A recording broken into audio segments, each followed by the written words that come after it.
Hi everyone, my name is Nisan Mihirang. I am a business intelligence consultant. Let's see the latest feature of the Power BI Performance Analyzer. So I have created a separate model and the report for this demonstration.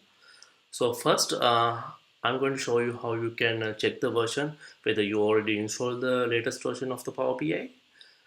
Just go to the View, File tab and Help and click the version.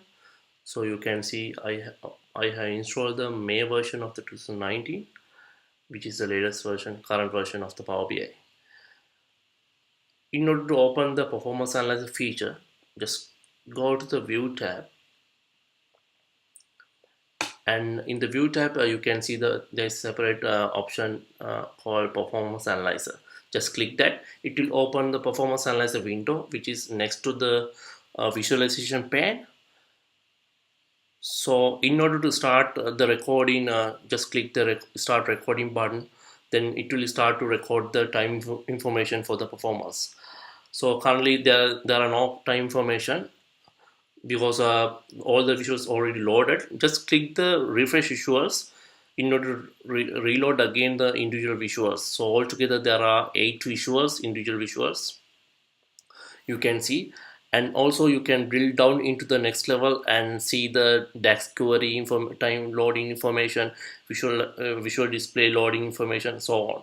And also there is another option, you can copy the query behind the individual visual. And the importance of this copy query is you can individually analyze the query and do the further optimization whenever you need.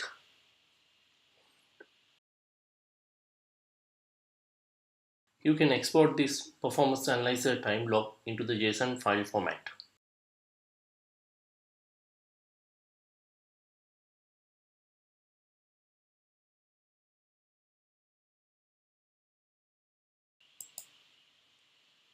Now I'm going to clear my traced time information in the performance analyzer.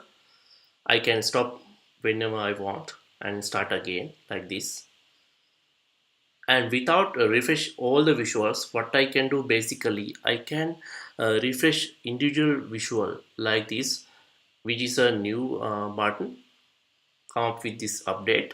I can refresh only that particular visual and get the time information like this. Thanks for watching this video and hope you learn how to use Performance Analyzer in Power BI.